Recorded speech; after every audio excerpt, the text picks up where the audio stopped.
Hey guys, it's Laurie. Welcome back to my channel. So today is another School Tip Saturday video, and in today's video I'll be talking about balancing your work life and your school life and your social life and all the other lives you have and all the other important things you have in your life.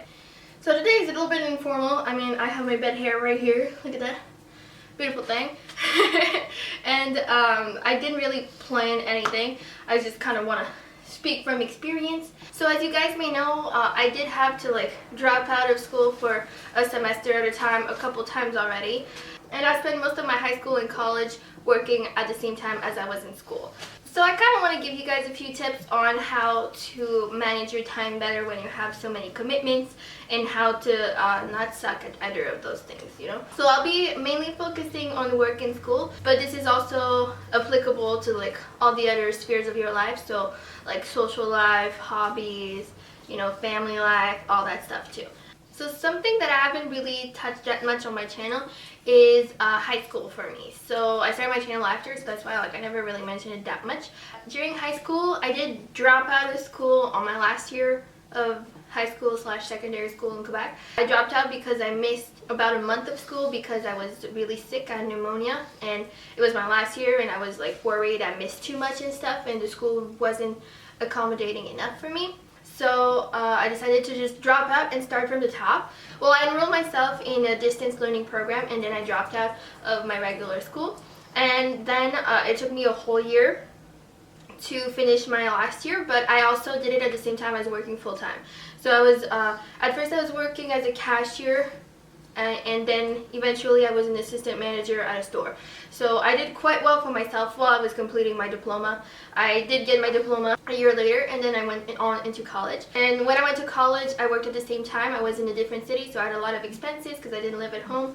So I had to work pretty hard to be able to sustain myself. And then I moved back home because I felt like this was too hard.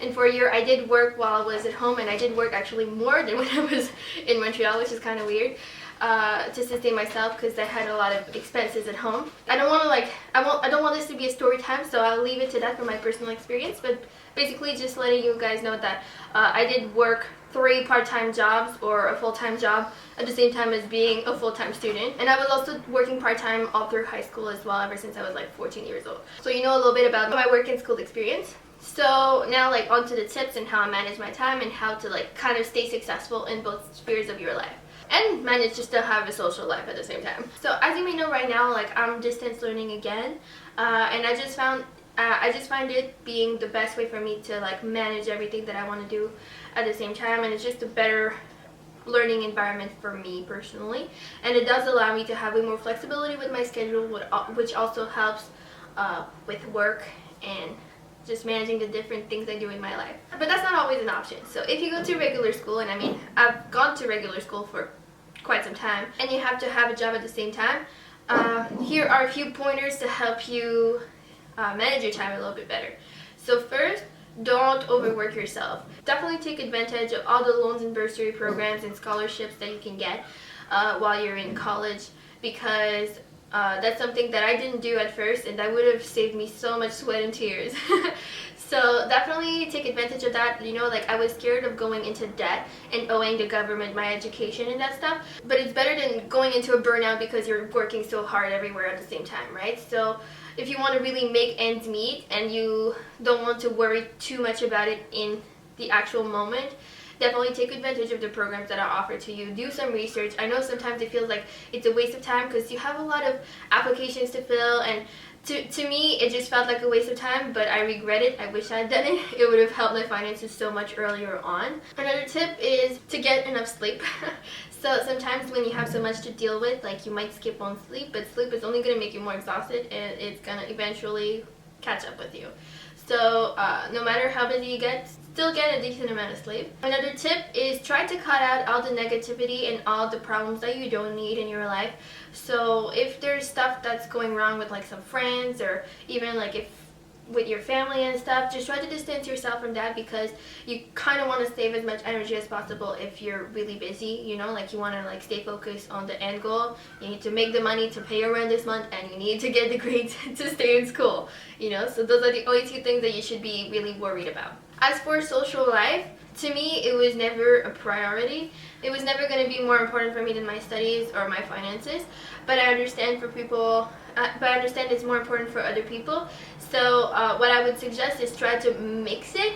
So let's say most of my social life actually happens at work. I'm friends with the people I work with. So I do get social quality time as I am working. Or at school, you know, like with the people I go to school with, so we can like study and be friends at the same time, you know. So if you're able to kind of combine social and school and social and work, it makes it a lot easier. Another tip is to try to cut on your transport time. So as silly as it sounds, if your work is 30 minutes away, which it was for me, like you're wasting precious time. Just try, if possible, to make everything walking distance or like really close to each other, really nearby, so like you can go to school, go home, and go to work without too much movement. If that makes sense, that will help as well. Don't get discouraged. Getting discouraged is really easy. You always feel stressed out. You always feel like you're underperforming in one or the other, or sometimes even both, because like it's just so hard to manage. But don't get discouraged, you know, like you'll get through this, and at some point and someday you'll have a career and you'll look back on it and it won't look that bad. It won't look as bad as it felt then.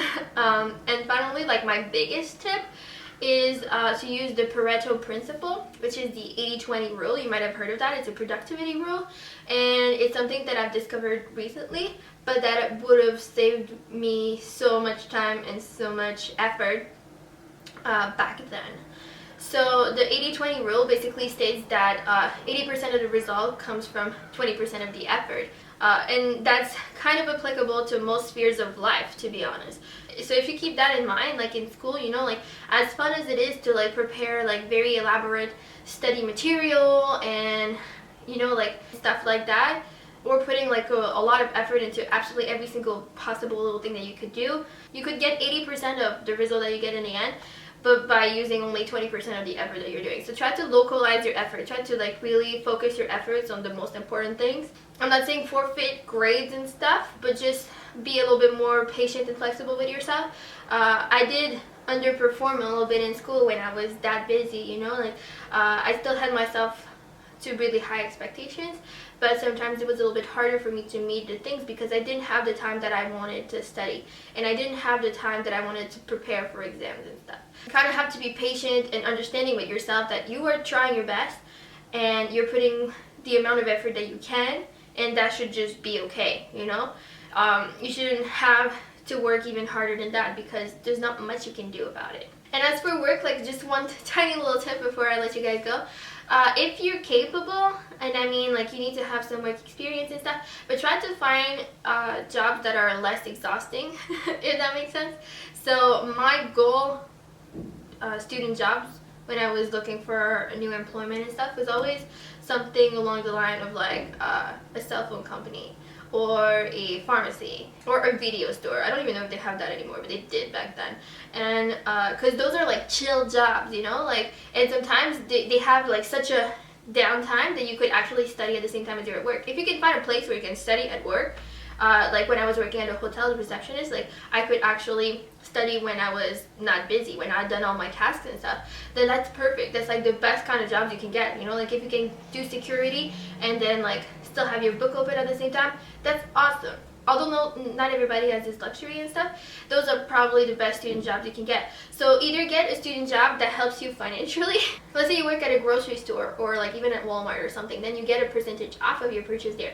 So that can help you financially because you can get some money off of your groceries and stuff, you know. So either find a job that gives you good benefits, and I mean, if you want to get like free bras at La Senza, like I did, or cheaper clothes at like Victoria's Secret or something, that's fine. But if you're capable, just try to find employment that will actually give you benefits that you do need, not that you want, you know, that you need, like groceries and stuff. That's my take on how to like handle it. I feel like this video is a little bit incomplete, so if you have any questions, leave them down below and I can always do a part 2 because, like I said, it wasn't really structured, so I don't know if I covered everything and I don't know if I answered any questions, to be honest. So leave any questions down below and I might do a part 2 sometimes because that's a really important topic. There's a lot of people most students do have to work at the same time as they're in school, and like juggling the two can be very, very difficult. So if I can help you in any way, I would be very happy. Yeah, just let me know if you have any questions down below, and if you have any advice down below as well, and we might make a part 2. That's it for this week's School Tip Saturday. Make sure to come back next week for another one. Thanks for watching. I love you guys, and I'll see you all in the next video. Bye!